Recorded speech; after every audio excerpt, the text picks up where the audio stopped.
Bueno, muy buenas tardes, sean todos ustedes bienvenidos a nuestro primer encuentro del componente de Ciencias Sociales. El día de hoy daremos inicio a la introducción al componente de Filosofía. Recuerden que esa es una parte del curso intensivo de preparación para el examen de admisión de la Universidad Nacional de Colombia. Antes de iniciar, podemos apreciar aquí una imagen artística. Esta escultura es llamada El Pensador, el Pensante. Fue concebida en 1881, entre 1881 y 1882, en Francia, por el escultor Rodin. Aquí esta escultura es el claro ejemplo de lo que es la filosofía, aquel ejercicio que es introspectivo, que trata de reflexionar sobre el mundo y sobre el ser en sí mismo. Entonces eso es lo que queremos lograr con este curso de filosofía enfocado para el examen de admisión de la Universidad Nacional.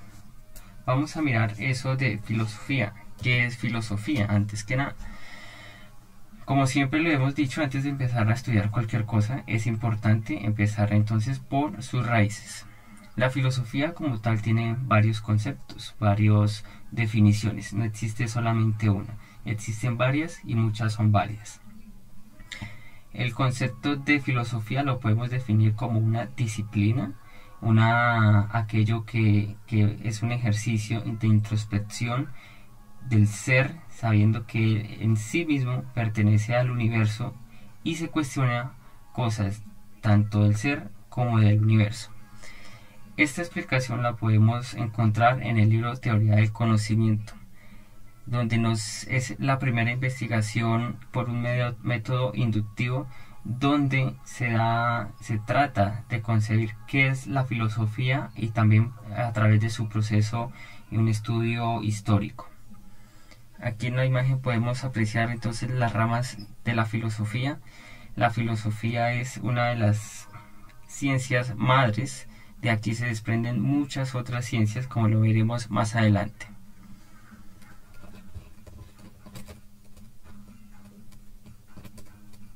Cabe resaltar aquí que cada persona debe realizar su propio ejercicio de filosofía. Para eso es muy importante estudiar la historia de la filosofía, cuáles han sido esos filósofos más destacados. Y como lo veremos más adelante, lo importante aquí no es estudiar las teorías filosóficas que han existido a lo largo del tiempo.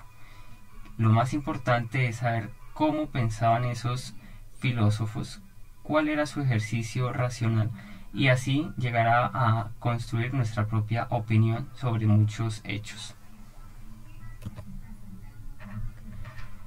Aquí tenemos una imagen de nuestro departamento, el Departamento de Filosofía de la Universidad Nacional de Colombia. Este es el edificio 239 del campus de la sede de Bogotá, y en su página web encontramos la parte de los eventos que publican para el público en general, en el cual, si ustedes quieren mejorar un poco más en el ejercicio, la filosofía, conocer esta disciplina un poco más, que mejor que en la Universidad Nacional de Colombia. Y aquí en la parte de eventos de la página web, para que lo estén consultando constantemente y, por qué no, inscribirse a un curso, a una charla, y así aprender mucho más de la filosofía. Antes de empezar el estudio de la filosofía en sí mismo, debemos de cuestionarnos. Recordemos que para ingresar a la Universidad Nacional de Colombia, los aspirantes deben de tener unas características, un perfil que es necesario para que ingrese a la educación superior. Uno de ellos es el cuestionarse. Y en este momento de nuestro estudio en filosofía, la primera cuestión que nosotros debemos de tener, de realizar, es, antes del ejercicio de la filosofía, ¿qué existía? Entonces aquí nos vamos a encontrar con unas sorpresas muy interesantes realmente. Antes de la filosofía, de esta disciplina, las explicaciones a esas preguntas sobre el ser, sobre el cosmos, estaban dadas y estaban arraigadas profundamente por los credos religiosos. El tema religioso dominaba todo el ámbito del ser. Su parte de cuestión en sí mismo encontraba todas las preguntas en la religión. Pero esa religión nos daba la respuesta de una forma que se denomina mito.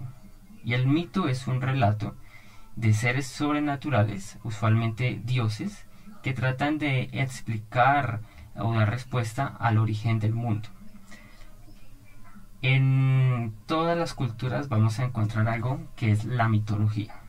Es muy importante reconocerla. Aquí en la parte andina, en nuestro territorio nacional, antes de que llegaran los españoles, también hay una mitología muy rica en nuestro territorio nacional.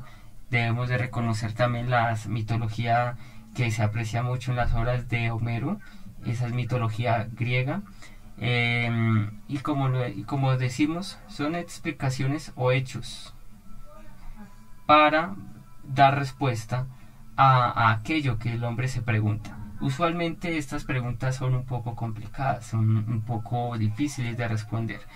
Cuando se habla sobre el ser en sí mismo, las cuestiones del universo, que lo vamos a ver más adelante, son ejercicios mentales un poco complicados. En sí mismo, la primera explicación que las civilizaciones antiguas encontraron, reitero, fue en los mitos. Aquí tenemos uno de ellos, claramente, y es el mito del dios Thor, dios de la fertilidad, dios del trueno, y por consiguiente, cuando hay truenos y relámpagos, es aviso de lluvias. Entonces por eso también se le denomina como dios de la fertilidad. Se dice aquí que cuando habían relámpagos o truenos y en sí mismo la lluvia, era porque el dios Thor agitaba su martillo. Esta era la explicación para cuando se quería explicar por qué llueve, por qué hay una tormenta. Nuestra respuesta entonces era dada por la mitología, en este caso nórdica, y nos decía porque el dios Thor estaba agitando su martillo. Entonces podemos encontrar aquí que ese agitar su martillo puede estar dado por su estado de ánimo, el estado de ánimo de los dioses en sí mismo. Entonces muchas veces cuando había la época de sequías, de que las cosechas no se daban, las personas que hacían parte de esas sociedades, de las primeras culturas, en este caso la nórdica que estamos tomando de ejemplo, empezaron a sentirse un poco culpables porque el dios los castiga de esta manera. Aquí es cuando nace un tema también muy importante que al día de hoy también sigue dándose, y son los ritos religiosos. Este hecho tiene el objeto de en sí mismo contentar a los dioses. Si los dioses, se cree que si los dioses abandonó el pueblo, entonces para que los dioses vuelvan a recordar al pueblo, su atención la traigan, por consiguiente las lluvias, y así tener un mejor cultivo ya que llegan las lluvias, mayor desarrollo, evitar el sufrimiento pues por las hambrunas, ¿no? Entonces el tema de la mitología es muy importante. Para el examen de admisión de la Universidad Nacional de Colombia, en tal caso de que llegase a aparecer un texto en el componente de ciencias sociales, donde nos hablen sobre un mito, sobre dioses, religiones y sus explicaciones, podemos encontrar aquí entonces cuál es esa metáfora. En sí mismo es una metáfora, ¿listo? Pero es importante reconocer el objeto central, que es el mito. ¿Qué es lo que trata de explicar ese mito? En este caso, como dijimos aquí, la lluvia en la mitología nórdica, que como vemos en este mapa, la parte nórdica está al norte, la parte más septentrional de Europa. Aquí es muy importante la parte de las lecturas, ir construyendo una comprensión de lectura fuerte en todos los tipos de texto. En nuestra plataforma de Classroom encontramos la primera lectura. Aquí hay una imagen de cómo podemos ingresar. El componente se llama Introducción al componente de filosofía, la carpeta en la que pueden ingresar y vamos a encontrar la primera guía de lectura. En este caso es sobre la mitología nórdica. En esta lectura nos van a explicar mucho mejor cómo es esa relación del mito y cuál es el objeto principal de dar respuesta a los fenómenos desconocidos, en este caso la lluvia. En la parte final de este taller vamos a encontrar unas palabras desconocidas a las cuales le vamos a dar su significado. Lo podemos sacar por contexto del párrafo en sí mismo, o en tal caso es necesario revisar su concepto en el diccionario. Recordemos que la Universidad Nacional de Colombia trabaja con para encontrar el significado propio con la página de la Real Academia Española. Aquí es la parte más fiable donde podemos encontrar significados como los pide concisamente la Universidad Nacional de Colombia.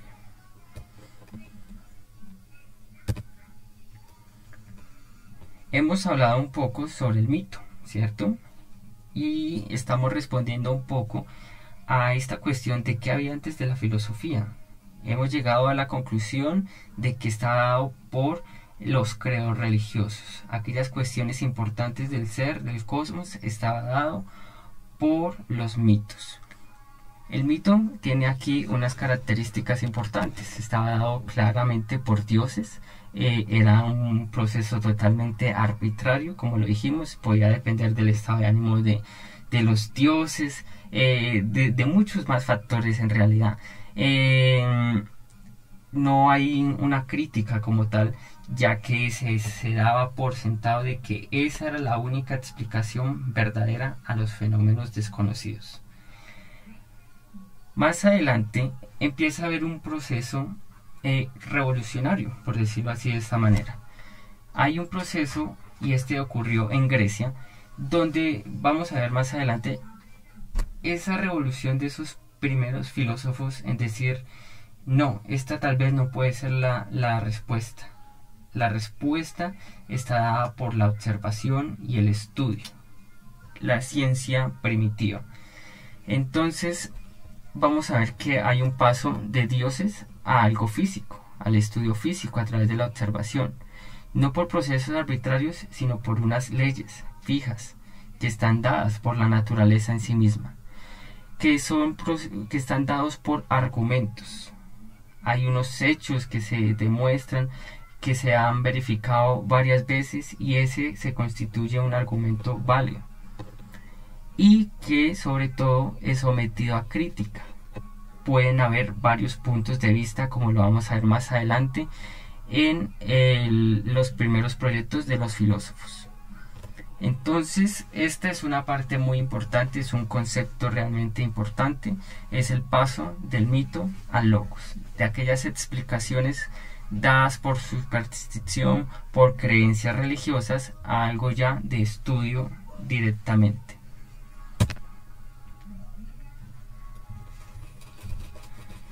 Entonces, cuando pasamos del mito al logos, vamos a encontrar algo muy importante y muy interesante. Es muy importante recordar que la primera cuestión de la filosofía en sí misma enfocada a resolverlo fue el tema de la naturaleza. ¿De qué está compuesto todo? ¿Cuál es la materia primaria del mundo?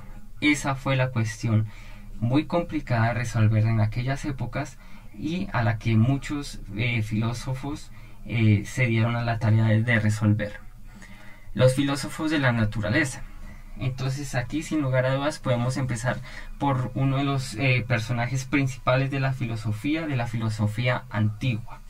Aquí ya empezamos la línea de filosofía antigua, más exactamente filosofía presocrática, que es lo que vamos a estudiar el día de hoy. Entonces vamos a ver que existen tres filósofos importantes. El más importante, el que se tiene registros más antiguos, y aquí hago un paréntesis, muchos de estos tres filósofos que vamos a ver no hay material propio de ellos, hay un escrito o algo, no existe. Estos personajes, estos filósofos son reconocidos porque Aristóteles, que es un poquito más adelante de la época de ellos, nos da a conocer el trabajo que ellos hicieron un poco antes. Pero como tal, registros escritos que sean de ellos no hay, no existen actualmente. Tales de Mileto es considerado entonces uno de los primeros filósofos, padre de la filosofía, en muchos casos se le denomina. Incursionó tanto en las matemáticas, aquí recordamos muy importante el teorema de Pitágoras, como solamente a través del raciocinio, de la razón. Este hombre pudo calcular la altura de una de las pirámides de Egipto a través de la medición de sombras. Comparó la sombra que daba una vara y ese mismo procedimiento lo aplicó con las pirámides.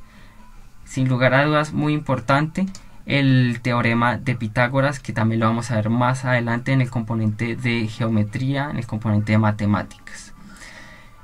Este personaje es sumamente importante, realmente, e inspirador, ya que es aquel que va un poco contra el sistema, y eso es algo revolucionario si nosotros nos trasladamos en el espacio y en el tiempo a esa época, a ese contexto.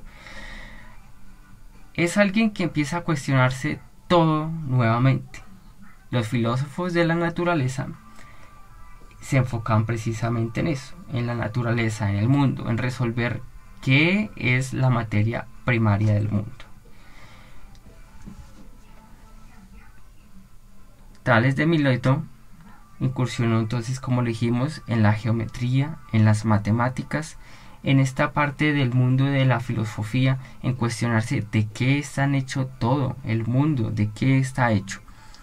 Él denominó que el agua era el elemento principal de lo que estaba constituido absolutamente todo. Aquel elemento primario, sustancia primaria de la que estaba realizada, estaba constituida todo el mundo, todo el cosmos, es lo que se denomina arge. Estos conceptos son muy importantes tenerlos en cuenta para el examen de admisión de la Universidad Nacional. Tales de Mileto, también al ser filósofo, encontramos unas reflexiones éticas, unas cuestiones sobre relación entre los individuos. Aquí podemos encontrar unas frases célebres sobre que él nos dejó, como por ejemplo, toma para ti los consejos que das a otro. Muy importante, ¿no? Y su premisa principal de estudio, de enfoque, fue el agua es la naturaleza de todas las cosas.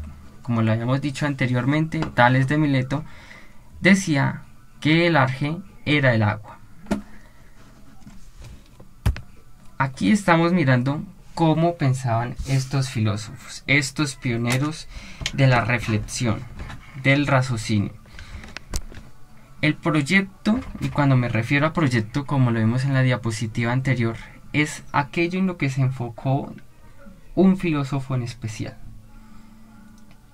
En un curso de filosofía no queremos mirar o aprendernos en sí mismo las teorías de los filósofos de una manera específica y dada, sino queremos tener muy en claro cómo pensaban, por qué llegaban a esas teorías.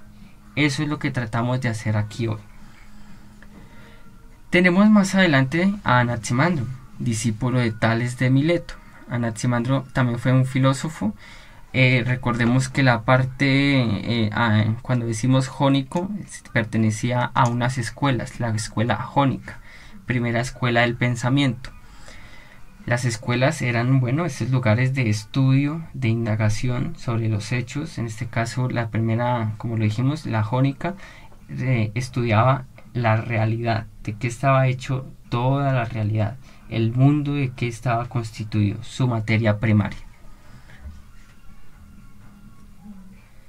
Entonces, en el caso de Anaximandro podemos encontrar que él nos decía que el arge era el apeirón.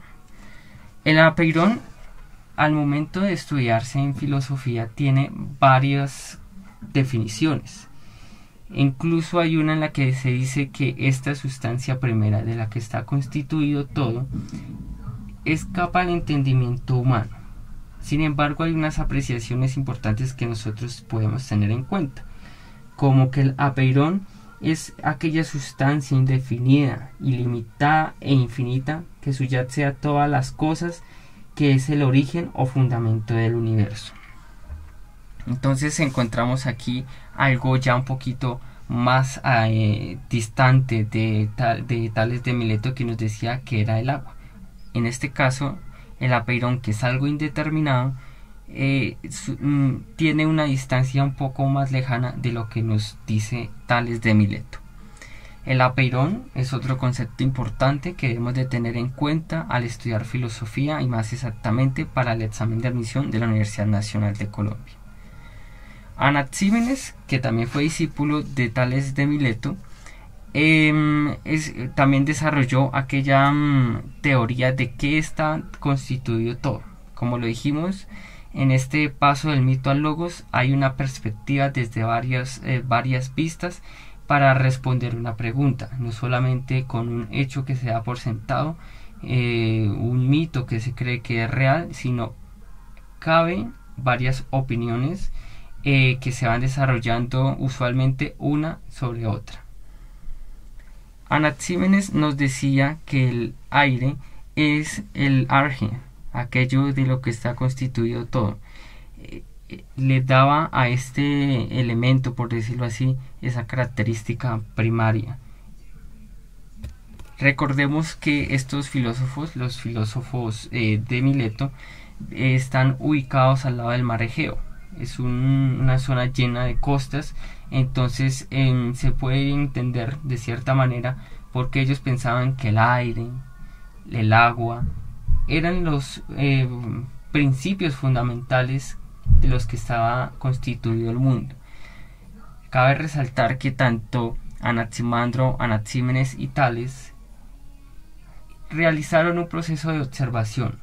Entonces podemos entender cómo a través de una observación, un estudio, existían unos cambios. Entonces estos cambios provenían del agua. El agua se podía inferir que venía de la tierra por los procesos de evaporación. Para el tema de gas, cuando se quemaba madera, aquello que crujía era agua que se estaba liberando. Entonces era el agua, a través de un proceso de observación, el elemento fundamental de lo que está constituido el mundo.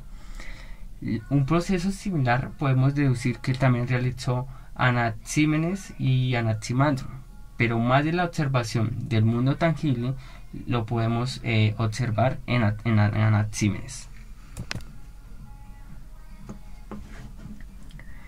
Encontramos también otros filósofos de la naturaleza.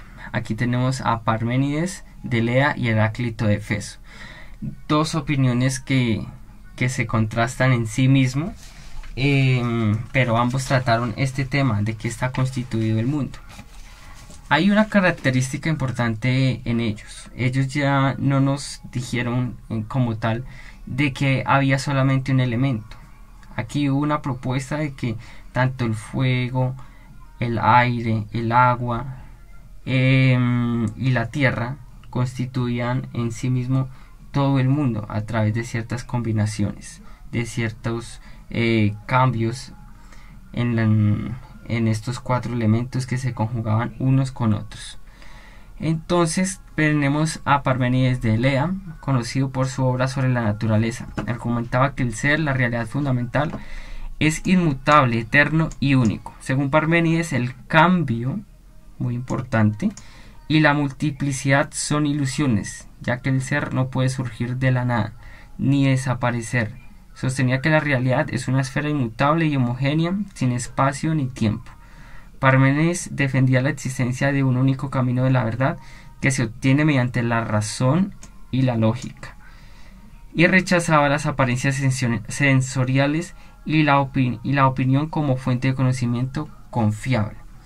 En el caso de Heráclito de Éfeso tenía una visión totalmente opuesta, ¿no?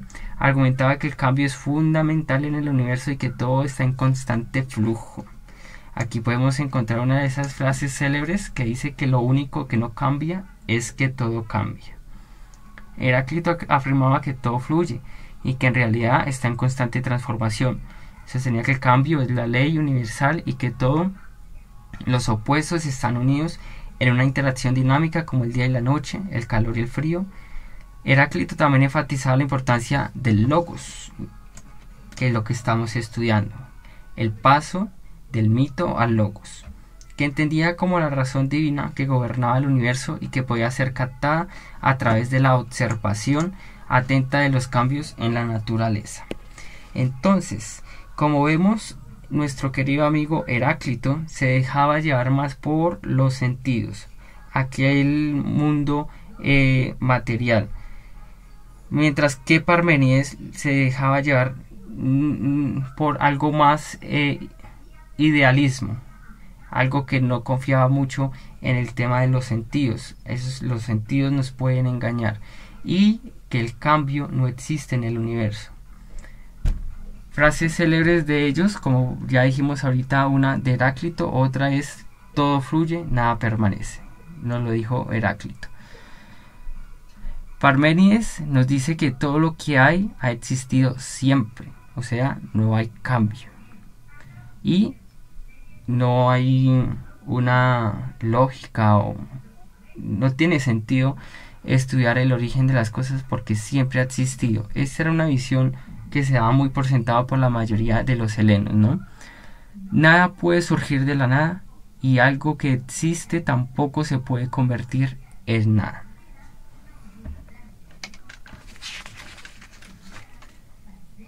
Aquí tenemos una imagen adjunta de otro filósofo importante, Empédocles. Como ya hemos dicho, tanto Parménides como Heráclito nos decían que no es válido no afirmar solamente que un solo elemento constituya toda la realidad, todo el mundo, sino que puede ser combinación de los 4 elementos: agua, tierra, aire y fuego. En este caso, Empédocles fue el primero en decir que los 4 elementos eran aquello que constituían el mundo en sí mismo. Los 4 elementos y sus combinaciones creaban todo el mundo.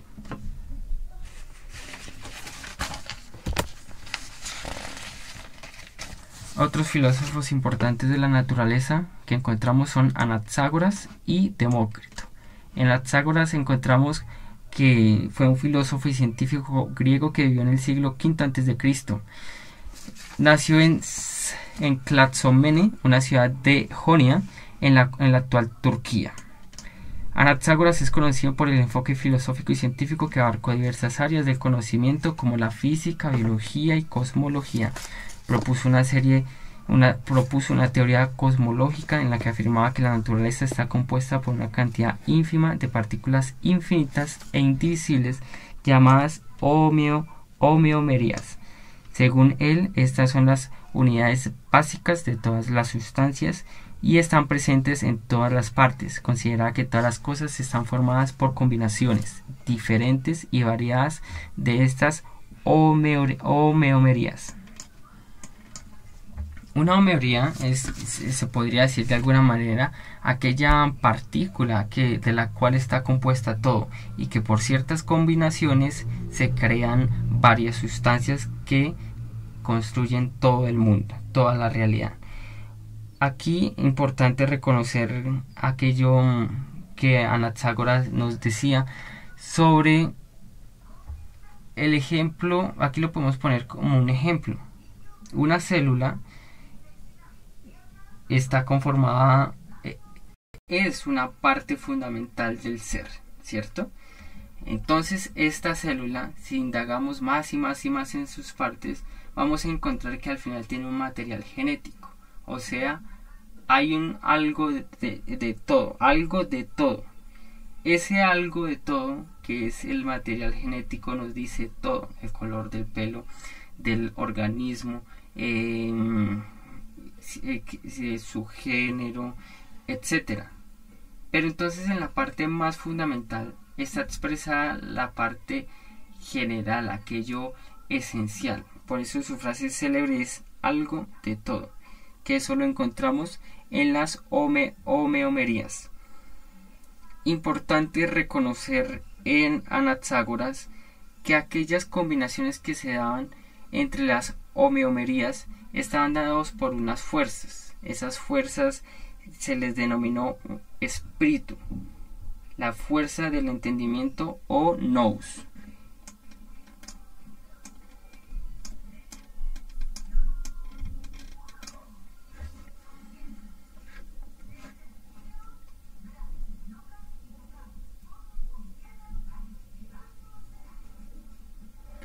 Como nos lo dice aquí la imagen, una de sus incursiones fue en la parte de la cosmología.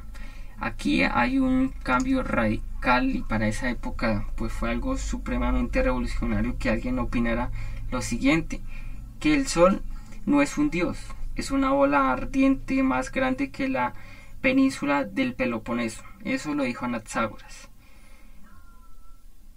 También dio una idea de que esas bolas ardientes, esas estrellas que se veían en el firmamento, también podían contener planetas y que allí también podían existir seres. Ideas muy revolucionarias para ese tiempo. El último de los filósofos de la naturaleza fue Demócrito. Como tal, cuando se estudia la teoría atómica en química, que lo vamos a hacer más adelante, empezamos desde este punto, este origen. Demócrito nos decía que había unas partículas con unas características bien dadas. Esas características son que son indivisibles, ¿cierto? Que son invisibles, que no se destruyen y que por ciertos cambios, ciertas fuerzas constituían nuestro mundo actual.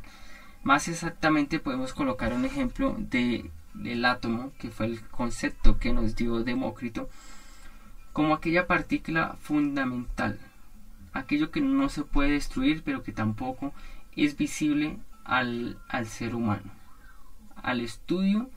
Para estudiar un átomo no lo podemos hacer, eso decía Demócrito. Sin embargo, es aquella partícula fundamental de lo que está constituido absolutamente todo. Una metáfora importante podría decirse para entender el tema de los átomos y cómo se unían es que el acercamiento científico de la realidad, del estudio de la realidad, está más dado por Demócrito, ya que aquí se elimina la idea de fuerzas, las fuerzas del amor y del odio con las que se unían ciertas partículas, sino por lo que nos dice Demócrito es que estas partículas son como fichas, y esas fichas tienen unas entradas y unas salidas. Gracias a esas entradas y salidas se pueden unir e ir construyendo ciertas estructuras, aquellos átomos.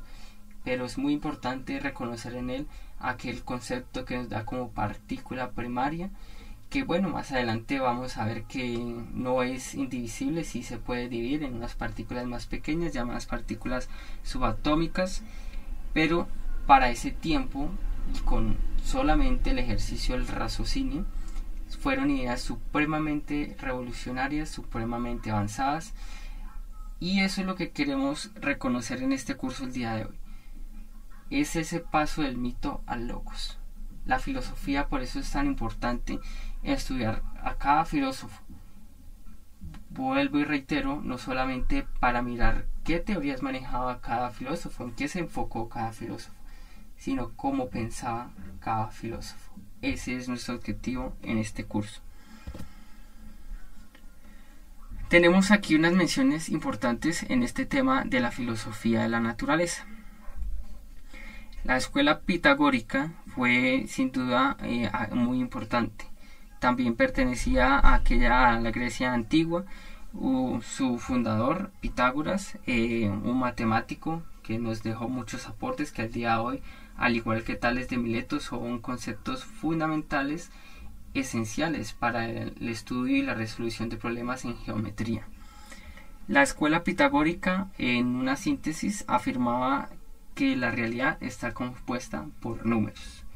Entonces, como vemos, la filosofía de la naturaleza, tratar de explicar aquello de qué está hecho el mundo, fue el germen para que se desprendieran disciplinas científicas con un enfoque muy preciso.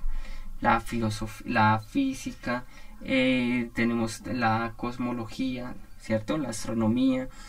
Tenemos en este caso, como la escuela pitagórica, la matemática y la geometría.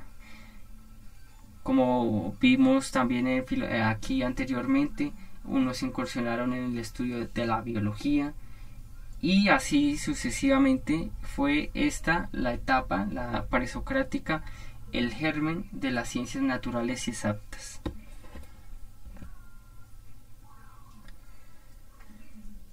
Aquí encontramos una síntesis de la clase. Entonces, como hemos visto, a Tales de Mileto lo podíamos denominar que su arge, aquella sustancia primaria que constituía el mundo, era el agua. Eso era lo que nos decía Tales de Mileto. Lo recordamos por sus aportes en la geometría, aquellas hazañas tan importantes que hizo solamente con utilizar el raciocinio.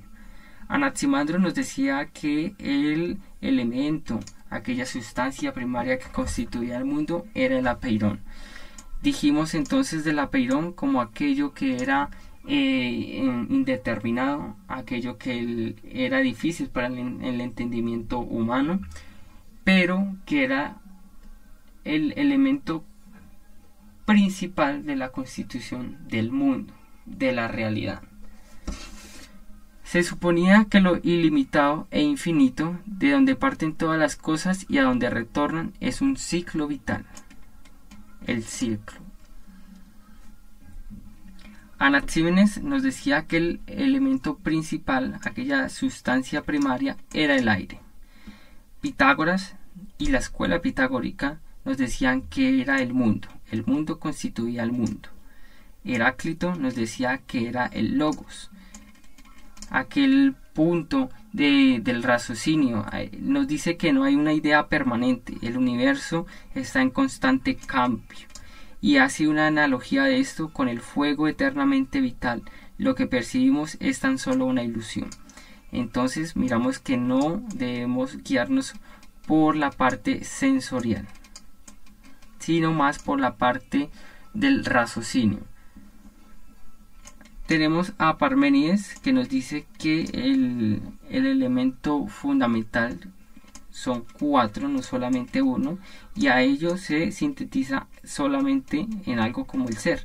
El ser es el único inmutable e inmóvil, ya que si cambia se vuelve no ser, es eterno y se encuentra en una esfera compacta. Entonces son ideas que podemos ir teniendo en cuenta para este primer punto de la filosofía. El primer punto, recordemos, al que trataba la filosofía fue de qué está hecho todo el mundo, la sustancia primaria y los cambios. Vemos entonces unas características principales. Algunos filósofos de la naturaleza se decantaron por ser monistas, como Tales de Mileto, Anaximandro, Anaxímenes y Pitágoras. O sea, argumentaban que solamente un elemento constituía la realidad. En Tales de Mileto, recordemos, es el agua; en Pitágoras, los números. Los pluralistas nos dicen, como Empédocles, que son 4 elementos. También nos lo dice Anaxágoras y Demócrito, que nos dice que por varios átomos, que es la partícula o el elemento principal, se constituye el mundo.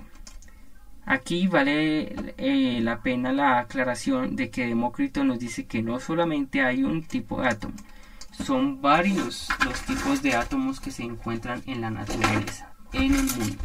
Por eso es que se ve esta metodología pluralista en Demócrito.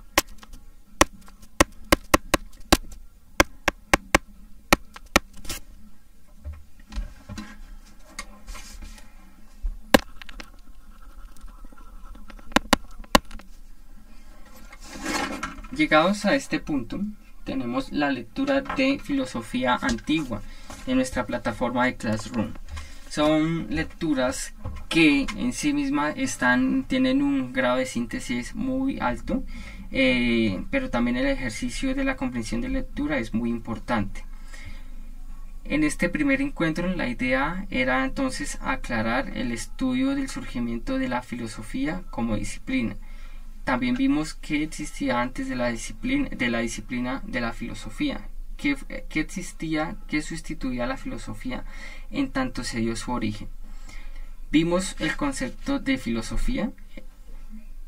Como tal, la invitación es que cada persona tenga su propio concepto de filosofía y aún más que cada persona tenga su filosofía propia. Por eso es importante el estudio de la filosofía, no para el estudio de las teorías, sino para crear su propia opinión en base a lo que otras personas han pensado. La primera etapa del desarrollo de la filosofía, la que hemos visto, ha sido la filosofía presocrática, la etapa presocrática.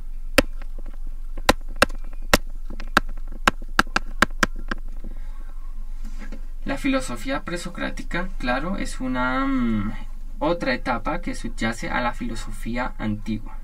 A su vez hemos estudiado entonces la filosofía presocrática, valga la redundancia, de la parte de filosofía antigua.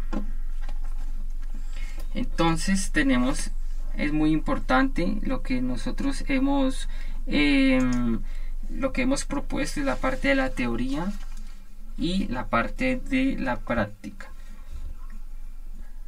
Aquí en este punto entonces los invito a la plataforma Classroom, clase Introducción a Filosofía, a leer la página. Es una página y media donde vamos a encontrar ya de forma más sintética esto que acabamos de ver. Ahora vamos a ir al componente práctico. En nuestra misma plataforma de Classroom y después de haber realizado las dos lecturas, recordemos que nuestra primera lectura es sobre el mitos, mitología, y la segunda lectura es filosofía antigua presocrática, que es lo que resume esto que hemos visto en estas presentaciones. Vamos a resolver este taller hasta la pregunta número 7. Recuerden entonces, es muy importante el manejo del tiempo. En el examen real de admisión de la Universidad Nacional de Colombia, por cada pregunta tenemos 1 minuto y 45 segundos para su resolución. Bueno, esto es relativo realmente. Hay preguntas que salen en menos de 30 segundos y hay otras que nos demoramos un poco más, ¿no? Entonces, para este ejercicio es recomendable un rango de 11 minutos. Recalco que es muy importante realizar este test, que es de opción múltiple, tipo Universidad Nacional, hasta la pregunta número 7. Después de la 7 hasta la 14, que es donde vamos a estudiar Sócrates y todo lo que tiene que ver hasta el final de la filosofía antigua. Después de ser evaluadas las respuestas, crearemos el foro de socialización de filosofía presocrática. Recordemos entonces que todos los talleres que realizamos los llevamos a un foro donde vamos a compartir opiniones de por qué nosotros hemos llegado a unas respuestas diferentes a la de otros compañeros, y vamos a dar las soluciones correctas a este ejercicio propuesto. Entonces es muy importante primero recordar ya al final de esta presentación que en todos los componentes del examen de admisión de la Universidad Nacional debemos de desarrollar los conceptos, por una parte, 2, las habilidades necesarias, y 3, el manejo del tiempo. Eso es lo que queremos realizar en estas clases que vamos a realizar con todos ustedes.